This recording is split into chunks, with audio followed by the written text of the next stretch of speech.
Olá pessoal, meu nome é Diogo, eu trabalho com engenharia de software na Pagar.me e hoje eu vou falar para vocês sobre o Amora, um projeto open source desenvolvido aqui mesmo na Pagar.me.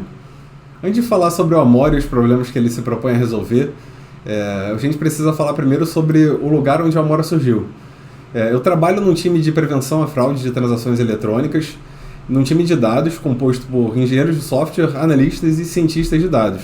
Nesse time a gente trabalha com extração, carregamento, transformação, organização e catalogação dos dados para tentar extrair insumos para treinos de modelos de machine learning, inteligência de negócios e analytics. Falando um pouco do conjunto de tecnologias que a gente utiliza, a gente usa Google Cloud Platform como solução de computação de nuvem.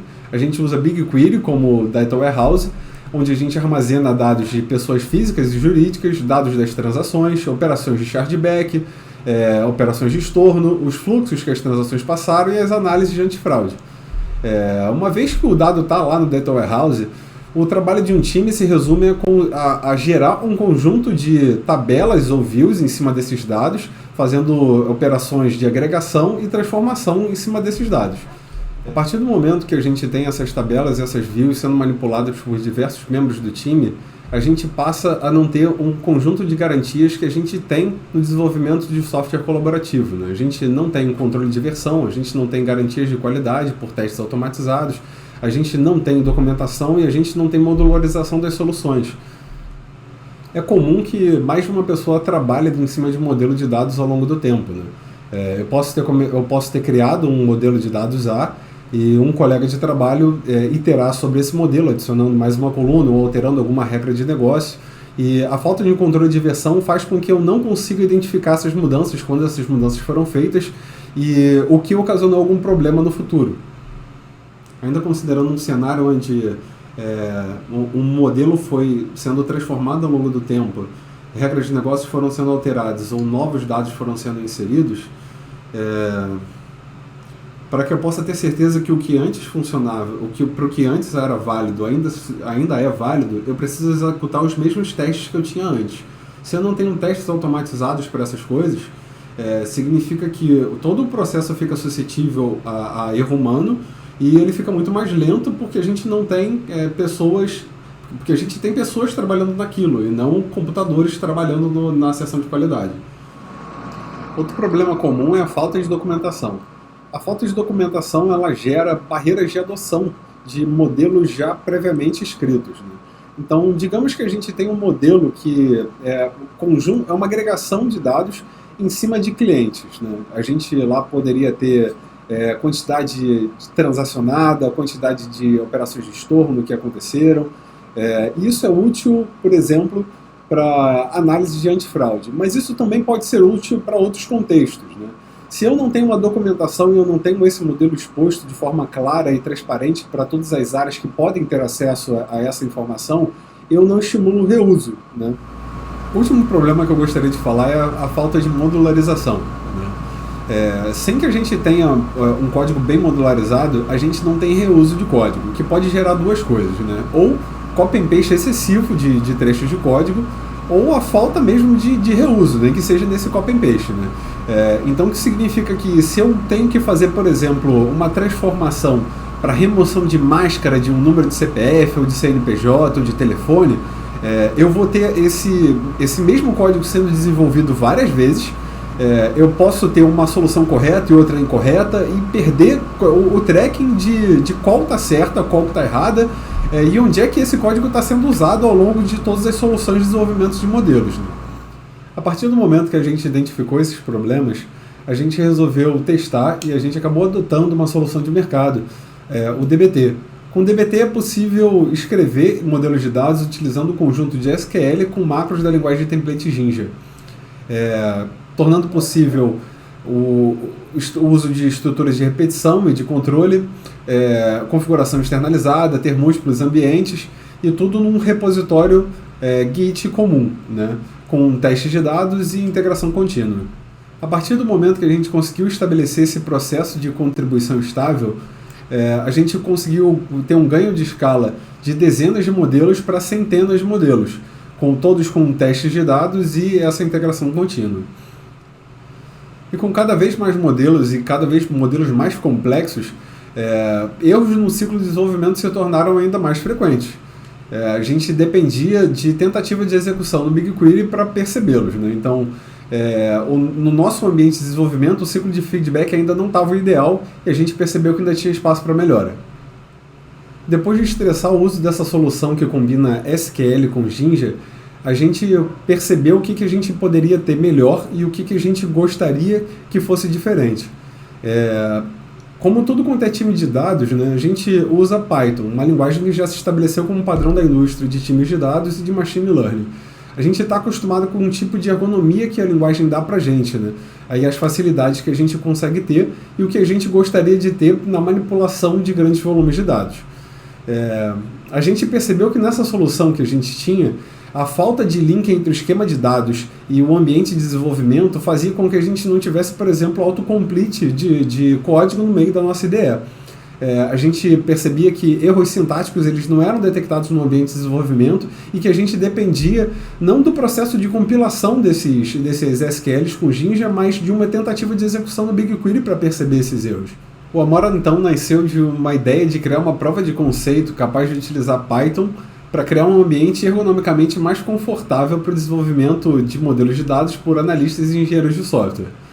Com a Amora, a gente descreve o esquema dos dados utilizando anotações de tipo e a gente utiliza selects do SQL Alchemy para descrever as transformações de dados. Então o Amora é capaz de criar jobs de transformações de dados lá no BigQuery a partir de SQL que ele forma em cima desse código Python que a gente escreveu. E esses jobs rodam inteiramente no Data Warehouse. Agora que a gente já viu o que o Amora se propõe a fazer e quais são os problemas que a gente pode resolver, vamos dar uma olhada na prática em como é que ele funciona.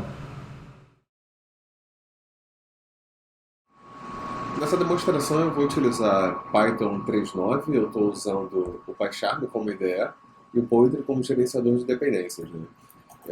Vou rodar aqui uns mansons, caso você queira copiar o ambiente. Eu já criei um novo ambiente e já criei um novo projeto aqui no PyCharm.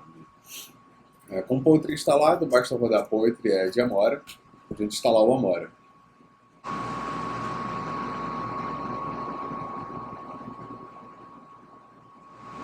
Agora que o Amora já está instalado no nosso ambiente, vamos criar a estrutura de diretórios. Eu vou criar uma pasta chamada Projeto. Dentro dessa pasta Projeto, eu vou criar outras duas pastas, uma para armazenar os nossos modelos e outra para armazenar os arquivos compilados.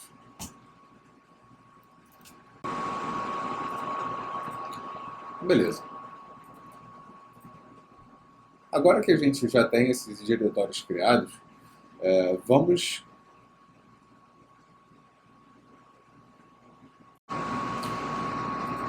Agora que a gente está com o Amora instalado e a estrutura de diretórios criados, a gente precisa dizer para o Amora aonde ele precisa olhar para procurar por modelos e aonde ele vai jogar os arquivos compilados.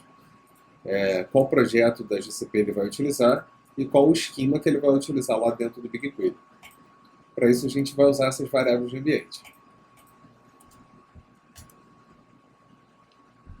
Feito isso, a gente pode usar Amora-repo e validar que as configurações foram aplicadas com sucesso. Ok. Bom, vale lembrar que como a Amora depende do BigQuery, você precisa ter configurado já o gcloud. Isso significa que se você rodar gcloud, list, essa conta que está marcada como ativa, ela precisa ter acesso a esse projeto e a esse esquema. E você pode encontrar mais dados sobre a instalação e como fazer esse setup do BigQuery na documentação do Amora. Para esse exemplo, eu já deixei criado a tabela Health dentro do esquema Amora.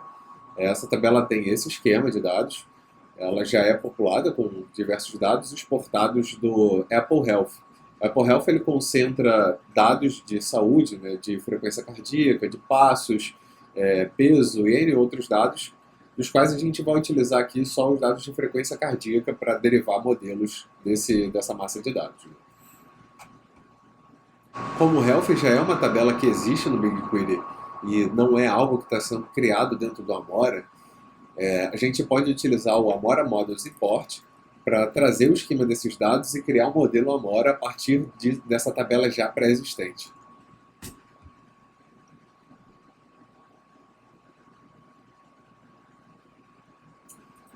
Beleza, ele usou aquela pasta models que a gente definiu e criou um arquivo Python lá dentro. Então, Health agora é um Amora Model, e um Amora Model é uma classe Python que herda de Amora Model.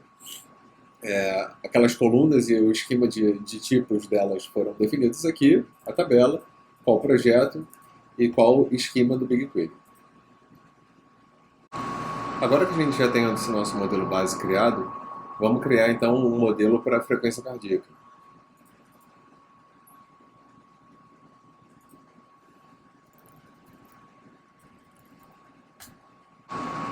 Bom, como eu disse, um modelo Amora é uma classe Python, né, que herda de Amora Model. E um modelo é composto de três grandes partes, né? O esquema de dados, que são as colunas e as descrições de tipos, né? Uma configuração de materialização e, opcionalmente, uma declaração de transformação. Beleza, vamos começar pela configuração de materialização. A configuração de materialização é feita através do atributo modelConfig.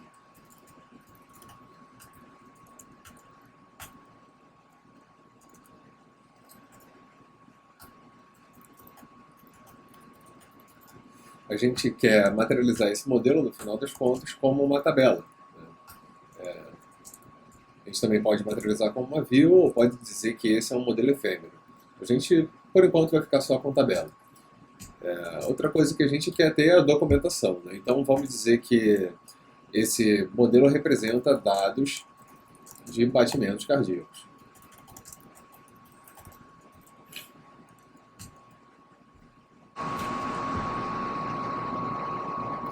Beleza, o segundo passo é a definição do esquema de dados. Como a gente vai extrair esses dados de Health, vamos dar uma olhada no esquema de Health.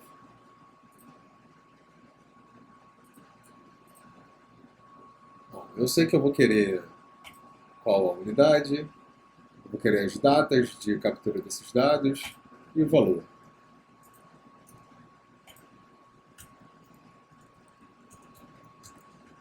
Eu vou trazer o ID também.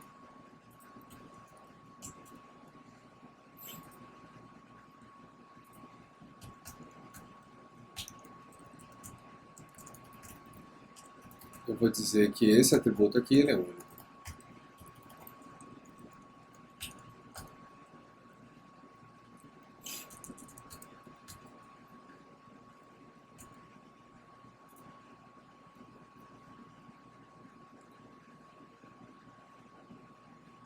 Então, por enquanto eu disse que heart rate ele tem esse esquema de dados e ele vai ser materializado como uma tabela no final das contas.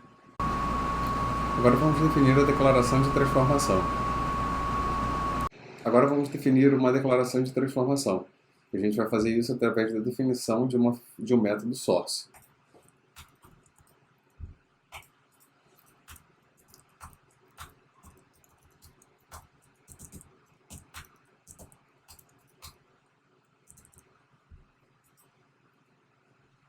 Bom, o método source é um class method que deve retornar um compilável, ou seja, um select do SQL Alchemy.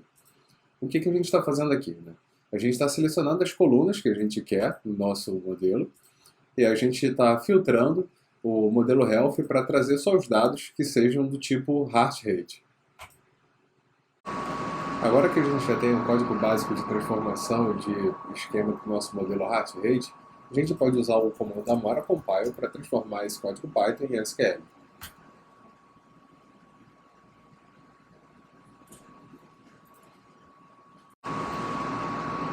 O output desse comando é um arquivo SQL com o mesmo nome do nosso arquivo de modelo Python na pasta target, pasta que a gente definiu lá com a variável do ambiente.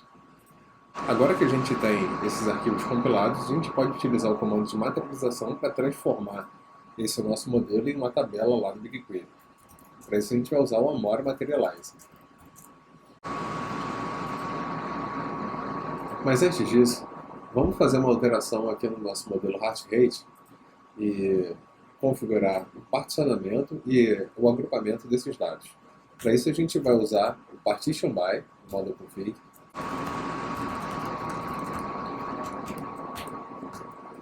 E a gente vai dizer que a gente quer agrupar esses dados pelo campo Creation Date, que o tipo desse dado é timestamp, e a granularidade é dia. E agora o agrupamento desses dados. O agrupamento desses dados vai ser feito por diante, por exemplo. Outra configuração que a gente pode fazer é atribuir labels para essa tabela. Então,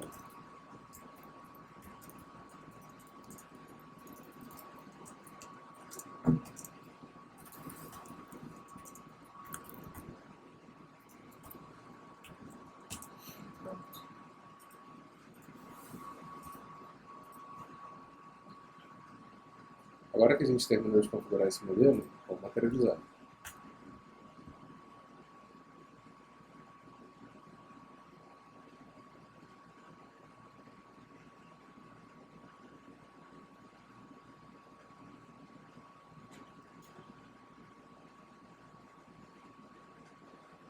Beleza, então a Amora disse pra gente que ele materializou esse modelo como a tabela Heart Rate dentro do esquema Amora e o projeto Amora Database Tool. Essa foi a quantidade de linhas que foram geradas e essa foi a quantidade de bytes que foram processados para gerar essa tabela. Vamos lá dar uma olhada no BigQuery como é que isso ficou. Beleza, estou aqui no console do BigQuery, no projeto. Vou até o esquema Amora.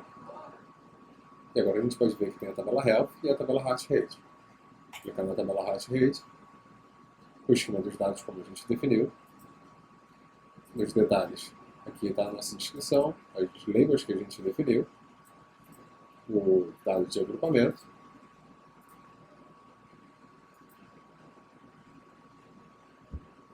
e aqui os nossos dados.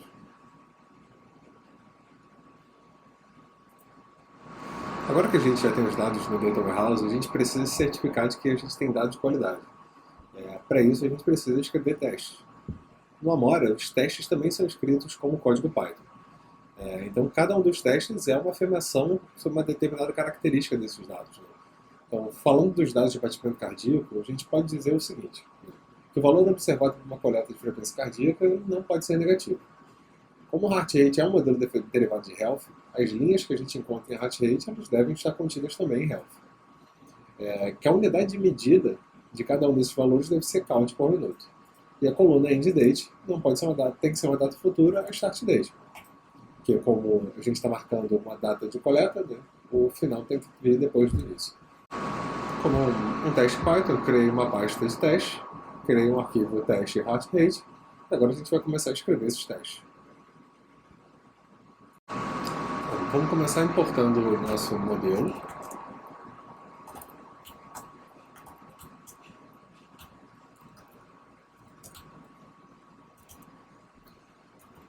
E vamos escrever o nosso primeiro teste. Então, o teste do valor não é negativo. A gente vai verificar que Heart Rate, valor de Heart Rate, não é negativo. O Amora já vem com um conjunto de funções para auxiliar na escrita desses testes. Isso a gente pode encontrar dentro do pacote Amora, teste, assertions, e a gente vai importar aqui o that e o is não negative. Beleza, agora que eu já tenho o meu primeiro teste, vamos rodar e vamos ver o resultado disso.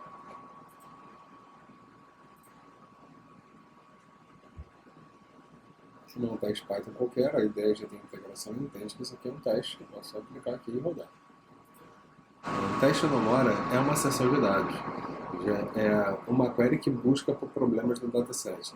Então, por exemplo, essa afirmação is non negative, ela vai buscar por valores onde heart rate seja menor do que zero. Significa que, no final das contas, esse teste vai ser convertido numa consulta SQL que vai ser executada lá no BigQuery e vai procurar por linhas que contenham uma negação para essa afirmação. O que significa que isso pode incorrer em byte billet, né? Então, tipo, como é uma consultas são cobradas no BigQuery, isso pode gerar um custo, né? E no final da execução, o Amora imprime uma tabela com quais foram as queries que foram executadas, quantos bytes foram percorridos e qual a estimativa de custos dessa query.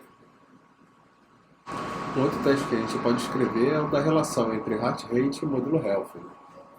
Para isso, vamos importar aqui o módulo health.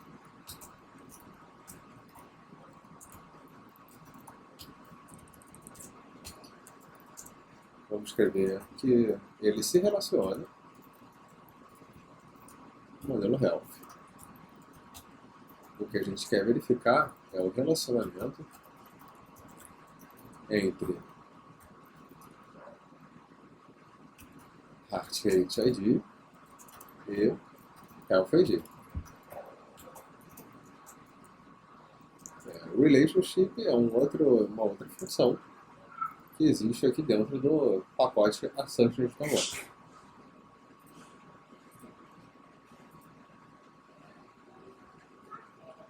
Vamos aproveitar e vamos criar os outros testes também, né? O próximo teste que a gente vai escrever é o para garantir que a unidade de medida deve ser count por minuto. Beleza, para isso a gente vai usar uma outra função que é hasAcceptedValues.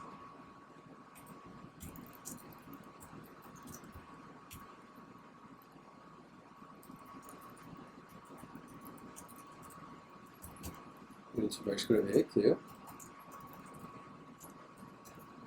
heartrate.unit hasAcceptedValues e os valores são count por minuto.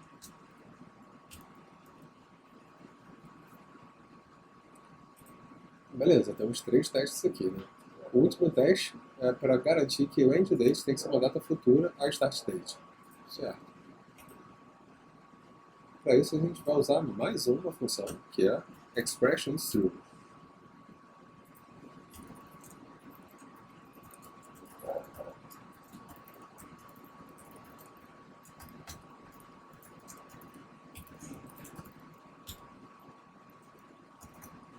Heart rate end date, heart rate e start date.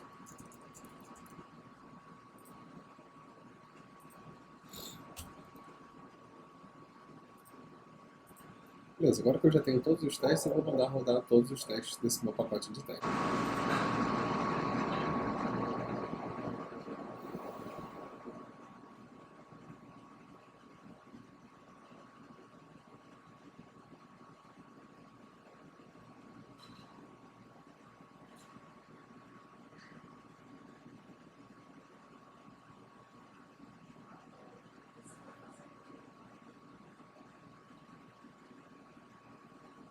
Ok, todos os testes passaram, o que significa que a gente tem a garantia de que essas asserções são verdadeiras.